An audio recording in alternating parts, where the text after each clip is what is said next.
အားလုံးမင်္ဂလာပါ Century Channel ကနေပြီးတော့ပြန်လဲကြိုဆိုလိုက်ပါတယ်ခင်ဗျ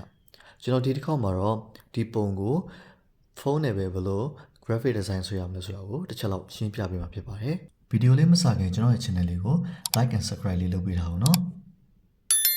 ကျွန်တော်ဒီပုံကို create လုပ်တဲ့အခါမှာပေါ့နော် software လေးကိုသုံးထားတယ်နံပါတ်1က pixel နံပါတ်2က Snapseed နံပါတ်3ကတော့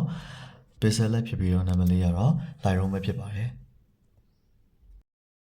โอเคကျွန်တော် pixel ထဲမှာ blank ဆိုတဲ့ png file ကိုကျွန်တော်ရေးထားလိုက်မယ်ပြီးတော့ကျွန်တော်က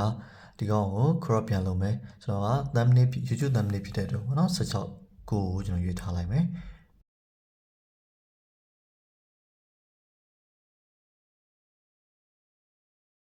ပြီးရင်ကျွန်တော် thumbnail မှာသုံးမဲ့ပုံကိုကျွန်တော်တစ်ချက်ရွေးလိုက်မယ်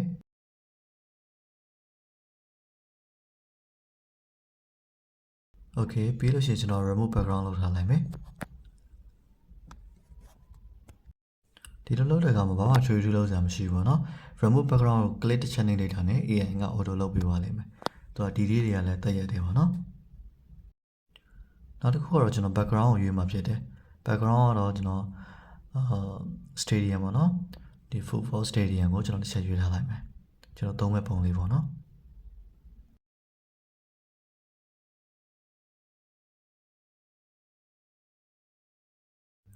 ရွေးပြီးရင်ကျွန်တော်လိုအပ်တဲ့ position လေးတွေချထားလိုက်မယ်ပြီးရင်တော့ကျွန်တော် background ဖြစ်တဲ့အတွက်ကျွန်တော် layer တွေကိုကျွန်တော်အောက်ကိုဆွဲချပေးမှဖြစ်တယ်ဒီ layer ကိုပေါ့နော်ဒီ subject ရဲ့အောက်မှာဆွဲချထားပေးမယ်ပြီးရင်တော့ကျွန်တော်blur လုပ်မယ်ပေါ့နော်နည်းနည်းပို့ပြီးတော့ကြွသွားအောင်လို့ subject က blur ကိုလည်းအရင် blur မဟုတ်ဘဲနဲ့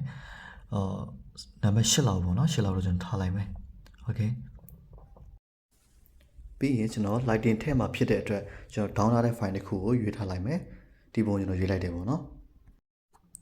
ဒီ lighting effect ကိုကျွန်တော်က blend နဲ့ဝင်ပြီးတော့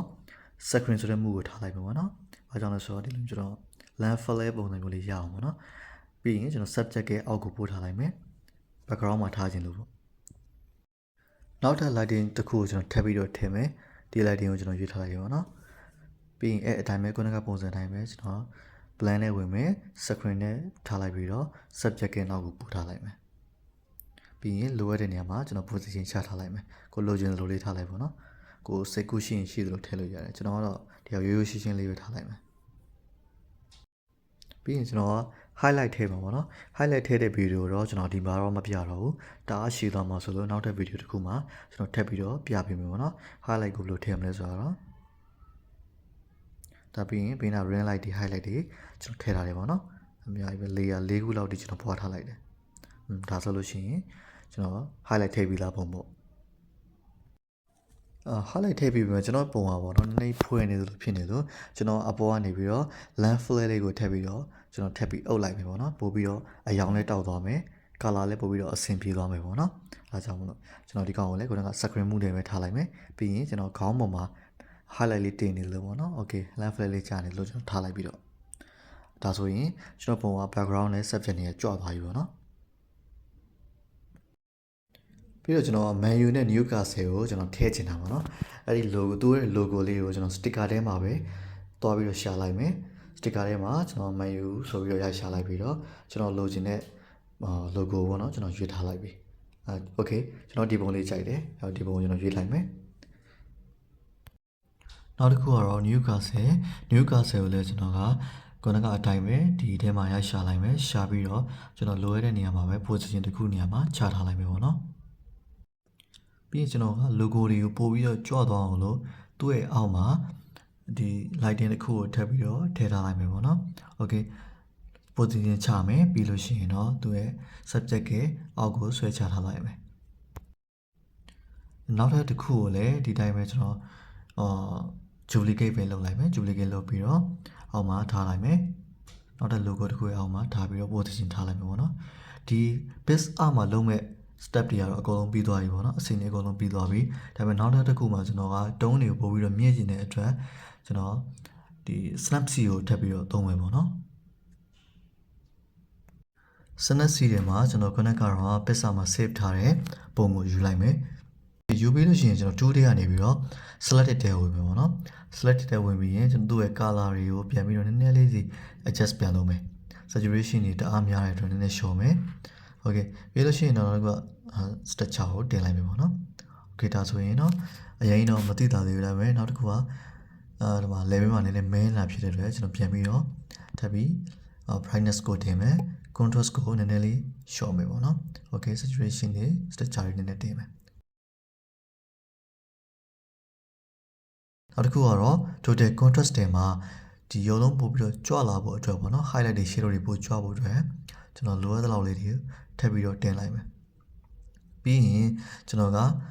ပြန်ပြီးတော့ဒီကောင်ကို total contrast ကိုပေါ့နော်ကိုလိုတဲ့နေရာလေးတွေကိုပဲ brush နဲ့ပြန်ပုတ်မယ် subject ပဲကျွန်တော်လိုတာပေါ့နော် okay ကျွန်တော်လိုတာပဲပုတ်ပြီးတော့ဒီတိုင်းလေးပဲ save ထားလိုက်မယ်ပေါ့နော်ဒါဆိုရင်ပို့ပြီးတော့ပုံကထူးထူးခြားကြီးသိတာပါပြီပေါ့နော်okay နောက်တစ်ခုကတော့ကျွန်တော် IMS ကိုပြန်ညှိမယ်အယောင်လေးတွေပေါ့နော်ပို့ပြီးတော့တောက်စီစီတဲ့အတွက်ပေါ့နောက်ပြီး brightness ကိုနည်းနည်းတင်မယ်ပြီးရင်ကျွန်တော် highlight လေးတွေကိုနည်းနည်းလေး short shadow လေးတွေနည်းနည်းတင်မယ်ပေါ့နော် adjust ပြန်လုပ်ပြီးတော့ကျွန်တော်ဒီ snapseed ထဲမှာပြန်ပြီးတော့ save ထားလိုက်မယ် snapseed မှာကျွန်တော်တို့ save ပြီးသွားပြီဆိုလို့ရှိရင်စာတန်းထိုးဖို့အတွက်က pixel lab ကိုသုံးမယ် pixel lab ထဲမှာက tools တွေကပေါ့နော် option တွေပို့ပြီးတော့ရွေးလို့ကောင်းတယ် okay ခုနကပုံကျွန်တော်ရွေးထားလိုက်ပြီရွေးပြီးရင်တော့ကျွန်တော်စာတန်းထိုးမယ်ပေါ့နော်စာတန်းထိုးဖို့အတွက်ဆိုရင်ကျွန်တော်ကဒီကောင်ကို double click လေးနှိပ်လိုက်မယ်ပြီးရင်ကျွန်တော်ရေးချင်တယ်ပေါ့နော် new cursor က4ကို menu ကတကိုးဖြစ်တဲ့အတွက်ပေါ့နော် okay 1-4ပေါ့နော်ဘာကြောင့်ဆိုကျွန်တော်menu ကရှေ့မှာထားတာဖြစ်တယ်ပေါ့ okay ဒါဆိုကျွန်တော်ရွေးပြီးသွားပြီဆိုရင်သူ့ရဲ့ font လေးကိုတစ်ချက်ကျွန်တော် choice မယ်ဒီ font ထဲမှာရွေးမယ်ကိုလိုချင်တဲ့ font ပေါ့နော်ကျွန်တော်သုံးချင်တဲ့ဟာတော့ကျွန်တော်ရွေးထားလိုက်မယ် okay ဒီ font ကိုသုံးပြီးရင်ကျွန်တော်နည်းနည်းလေးပို့ပြီးတော့ကြော့သွားအောင်လို့ကျွန်တော် stroke လေးတွေပတ်လိုက်မယ် stroke ကိုတော့ဒီအရောင်လေးကျွန်တော်အဝါရောင်လေးကိုရွေးထားလိုက်တယ်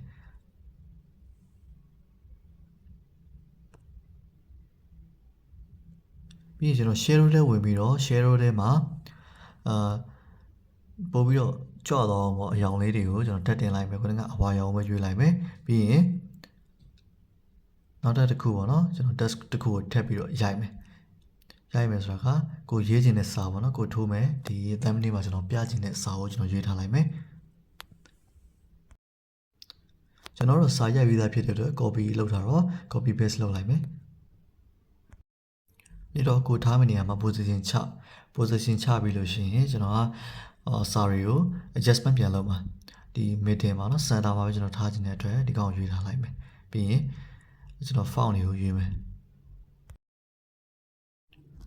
okay နောက်တစ်ခုကတော့ကျွန်တော်က font ကိုရွေးထားလိုက်မယ်ပေါ့နော် font ကိုပို့ပြီးတော့ကျွန်တော်ကကြီးလိုက်တဲ့အခါမှာထင်းပြီးတော့ပေါ်နေဖို့အတွက်ကိုနည်းနည်း stroke ထူထူနဲ့ပုံတွေကိုနော် stroke ထူထူနဲ့ font တွေကိုကျွန်တော်သုံးထားတယ်ရွေးပြီးရင်ကျွန်တော် color ထဲမှာအဝါရောင်လေးကိုရွေးလိုက်မယ်အဝါရောင်ရွေးပြီးတော့ကျွန်တော်နောက်ထပ်ပို့ပြီးတော့ကြွလာဖို့အတွက် stroke ပတ်မယ် stroke မှာကအရောင်ကတော့ကိုကြိုက်တဲ့ရောင်ထားလို့ရတယ်ပေါ့နော်ကျွန်တော်ပို့ပြီးတော့ပေါ်စေဖို့အတွက်ကိုတော့အမဲရောင်လေးပဲထားလိုက်တယ်နောက်တစ်ခုပို့ပြီးတော့ကြွလာဖို့အတွက် shadow ကိုကျွန်တော်ဖွင့်လိုက်မယ်ပေါ့နော် shadow ဖွင့်လိုက်ပြီးတော့အရောင်ကိုလည်းကျွန်တော်အမဲရောင်ပဲထပ်ပြီးတော့ထားလိုက်မယ်ဒါဆိုရင်ကြည့်ရတာပို့ပြီးတော့ပေါ်သွားနိုင်မယ်ပေါ့နော်ကျွန်တော် thumbnail မှာကျွန်တော်ဒီ title ကိုအကုန်လုံး adjust လုပ်ပြီးတဲ့အခါမှာ1နဲ့4နဲ့ကိုပြန်ပြီးတော့ position ချမယ်ကျွန်တော်မြင်ရတော့ဒီ logo တွေရဲ့ center တက်မှာထားတာကပို့ပြီးတော့ကြည့်လို့ကောင်းမယ်ထင်တယ်ပေါ့နော်အဲဒါကြောင့်ကျွန်တော်ဒီကောင်ကို center အားလုံးကျွန်တော်တို့ adjust လုပ်ပြီးတဲ့အခါမှာ file ကို save ထားလိုက်မယ် save တဲ့အခါမှာကျွန်တော်တို့က file ကို default နဲ့မ save ဘဲနဲ့ ultra နဲ့ save ခြင်းအပြင်ပို့ပြီးတော့ကောင်းတဲ့ quality ကိုရရပေါ့နော်ဒီမှာကျွန်တော်တို့ default မဟုတ်ဘဲနဲ့ ultra ကိုရွေးထားလိုက်မယ်